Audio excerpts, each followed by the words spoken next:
purchasing power is one of the most important forms of energy, right? Because it's a way to have an instrument that can be used to acquire anything that humans can produce. That's what.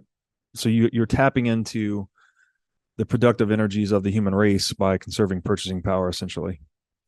You know, sure, you can build a house and own a house, but there may come a time where you don't need a house in that place at that time, or maybe you have two houses or whatever it may be. So holding monetary savings is something that gives you the widest set of options, right? You can use that money to acquire whatever you might need, no matter what the circumstances warrant. And to that end, it appears Bitcoin is the best means we've ever had, right? Because to store purchasing power means to store something that is widely demanded and of at least a high relative scarcity, right? That there's going to be less of this thing, this monetary instrument, relative to the goods and services that humans are producing, such that the purchasing power or price of that money keeps going up as humans produce more stuff. I guess here's where the counterintuitive part is that contrary to all other goods and services, houses, etc., the more we create of those, the better off humanity becomes, right? We have more wealth, we have more stuff, we have more stored energy, however you want to call this.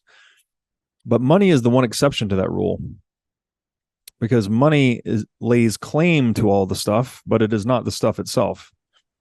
So if you produce new units of the money, you're just diluting the purchasing power per unit. You're not infusing the economy with any new forms of capital. So it's the only commodity that when we produce more of it, we don't actually improve living standards or human flourishing. It's the opposite, right? We're actually diluting the purchasing power of savers to benefit whoever's producing the new money. And so that's a weird, twisted incentive. That there's a massive incentive to try and control money, because then you can use it to steal purchasing power from savers if you can control it. So is Bitcoin then, like, I've thought about this a lot too, that as you said, even with gold, right, it has industrial demand. It's not just money. Is Bitcoin the invention of a pure money? Is it for the first time we have something that is actually only useful as money and useful as nothing else? And if so, what does that mean for the world? Is this really going to be like a before Bitcoin, after Bitcoin paradigm, where we'll look back on this historically and think, we had all these approximations of money before Bitcoin, and then finally we discovered something that's a pure money. And what does that do? Where does that take us? What kind of future does that take us into? Yeah, that's a good question. I've asked myself that a lot over the last couple of years. I think the wheel is a good metaphor here, is that, society can progress and get better technologically if we have square wheels, and then it can progress more if we have less square wheels and more round wheels, maybe they're ovals, or maybe, and, things can get better and better, but until we have that perfect circle of the wheel, achieving that is, let's say, an order of magnitude harder than having a square wheel, but achieving that is a fundamental before and after moment, like you just said. And so I do genuinely think that. I do think that. I do think that over, the last few thousand years, we've had forms of money that are better than others. Not obviously, it's not like all monies that aren't Bitcoin are equal. It's like there are clearly some that are better than others. Clearly gold is better than bolivars. Clearly the US dollar is better than the peso. But they're all imperfect wheels. And I do think Bitcoin is that kind of thing, that it's like, oh, okay, for the first time we have a form of money that is completely devoid of any other utility besides securing itself.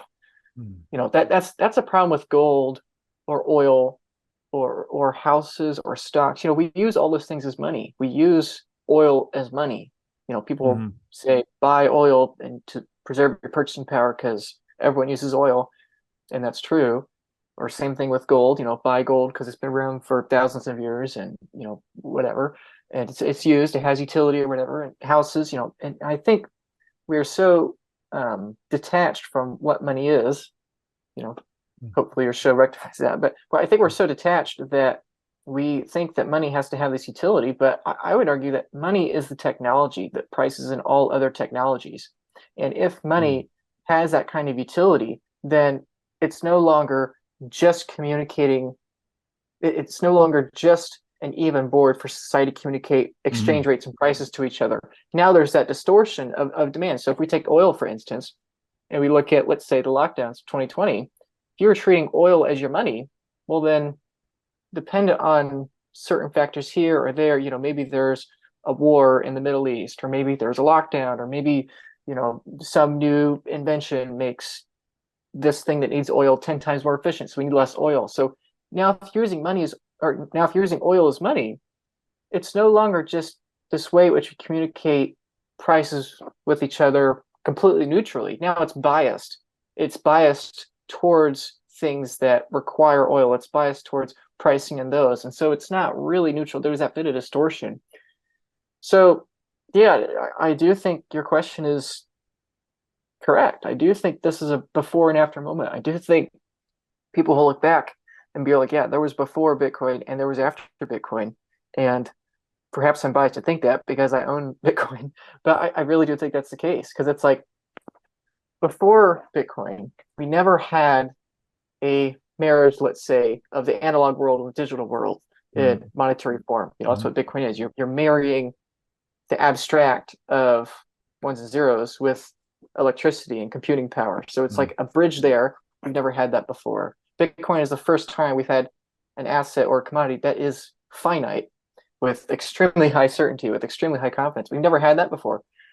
Real estate is scarce, gold is scarce. Again, some things are more scarce than others, but in the same way, it's like a wheel can get less and less of a square, but it's either a circle or it's not. And Yeah. likewise, an asset is either finite or it's not. And Mm. so, it's the first time we've had that. It's the first time it's been digitally native. And there's so many firsts with Bitcoin. I do think that it is the first money. Mm. And Gresham's law and many economic laws, many trends to one. If Bitcoin is the first real money we've had, it's to me it seems to be the only probable one. And if there Mm. is a replacement for it, it's so far into our technological future that I don't even know what could replace it. But yeah, I do think it's a paradigm shift. And and again, people they hear me or you or others talk about Bitcoin, and they hear people saying, "Oh, buy Bitcoin because it's going to go up," which is true again, but it's because of that paradigm shift that it's so valuable. I often give the metaphor the horse and the locomotive. If we think of the locomotive, we can look back now 200 years later and say before the train and after the train, because before the train, for thousands of years, we used meat machines that converted hay into transport. Mm. And then suddenly, for the first time, we had steel and iron and steam power and use coal and wood. We used things that were not living to transport. Like that's a Mm. paradigm shift. And suddenly now we can travel in day but night, and now we can travel longer than the range of a horse. And now we can move 100 times the mass at 10 Mm. times the distance at twice the speed for a tenth the cost.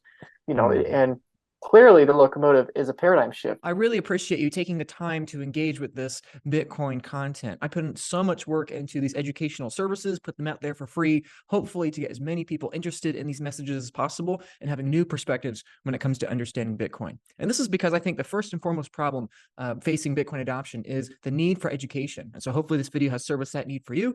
And secondly, it's the need for self-custody. Self-custodying your Bitcoin is extremely important, and I highly encourage you to do it as soon as possible, because as Bitcoin increases in adoption, increases in speed, and increases in demand, not just from people, but from high net worth individuals, companies, corporations, and organizations. In all these cases, the demand for self-custody solutions is only going to exponentially increase. And so wherever you are in your Bitcoin journey, if you are buying Bitcoin, if you are trying to understand Bitcoin better, I highly encourage that after the education, you quickly get into that self-custody route. It's very intimidating for people. It's very hard. People understand where to go. And that's why not only do I put out this free content out there for you to enjoy, but I also do everything I can to accelerate that self-custody adoption. So I do work at the Bitcoin Advisor. If you have an interest in a collaborative custody multi-sig solution, an estate plan, not just for you, but for your family, for your kids, your loved ones, your business, your church, your organization, whatever it is, if you are looking to have an understanding of self-custody, the trade-offs of single sig, of multi-sig, collaborative custody, fully self-sovereign custody, whatever the case, I'm happy to help. Our primary goal, my primary goal, is to help you have a secure transition of your Bitcoin off exchanges into your own hands. Okay, I'm here to simplify the process, address your challenges and your questions, and ensure you feel confident every step of the way. So you can find me at thebitcoinadvisor.com/Luke You can book a free consultation with me there. You can book a free meeting with there. I'm happy to answer any questions you have. And I care far less about if you hire me or not. I care far more about education, which is why we give out dozens of pages of free content for you to enjoy and consume and learn about Bitcoin self-custody so that you can have generational wealth for you and your future generations without losing sleep. So if you like some of that free documents and free education about Bitcoin, I'm happy to share that with you. Again, just go to the Bitcoin Advisor, Luke Broyles. You can find my booking for meeting a consultation with me. So thank you again for enjoying this Bitcoin educational content. And secondly, whether you use me or not, whether you do single sig, multi-sig, whatever the case, please start taking self-custody, start getting your Bitcoins off exchanges as soon as possible. Link in the description. Thanks. And because our brains take a long time to adjust, and because we grow up in a certain technological paradigm, it's my personal concern that Bitcoin is causing more change in the world at a more rapid rate than our brains are able to keep up. You know, I think most of us are carrying this locomotive thing, and we're trying to think of it in terms of horse, and it's simply not convertible. You know, the locomotive solves problems that you can't even conceptualize yet. You know, I mean, most people, and they looked at the train and said that, you know, whatever, because why would I need to go to another country? Why would I need to travel, 40 miles? You know, like, why would I need to do that? You know, the train solved problems that were not even problems in the horse standard, because the horse standard technologically was so ancient that those problems didn't exist. You know, like the majority of businesses today solve problems that did not exist at the time of the Roman Empire.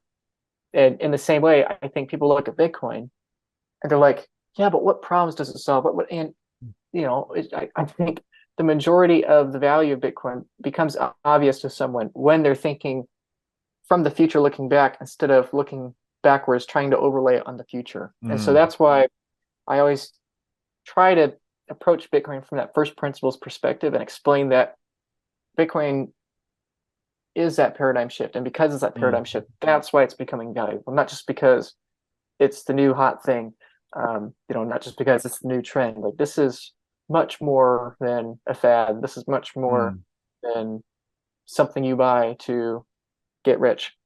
But then, of course, the irony in that is that once you understand it, then you buy it to get rich. And ironically, the people, you've probably seen the meme, Robert, I know probably a lot of people watching have, but it's like the bell curve of intelligence or whatever. Or on one end you have people that are like, Bitcoin's going to go up, and on the other end you have people like, Bitcoin's going to go up, and in the middle you have everyone that's like, it can't work for X, Y, or Z reason.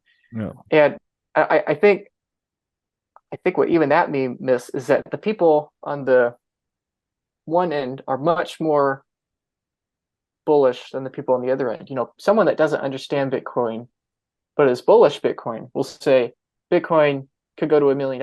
It could go to 100,000. Maybe even someday it could go to $5 million. But I think someone on the other end of the spectrum is like, yeah, Bitcoin's going to hundreds of millions, billions, or more a coin in a correct time horizon, of course. And it's just funny to me. It's like the Dunning-Kruger effect on steroids to a certain degree. And yet, with everything else with the Dunning-Kruger effect, it's like you have the spike up where they're absurdly optimistic, then they flatten out and they become more realistic. But the funny thing with Bitcoin is that it's kind of like the Dunning-Kruger effect, but you become more optimistic the farther you go. I don't know. That's interesting thought experiment. Obviously, every person's different, but yeah, ultimately, at the end of the day, I think you're right. I think it's a paradigm shift. I think people look back and view it as before Bitcoin, after Bitcoin. Before Bitcoin, you had 140 different political currencies that you had to barter between in order to transact. And the political currency that was backed by the nation with the biggest gun Mm-hmm. got to determine the value of all the other political currencies. That's what we've had for hundreds of years, thousands of years, if you include other things besides fiat currencies. Mm-hmm. Bitcoin's the first time that we don't have to barter between commodities or between fiat currencies in order to price in the innovations in society.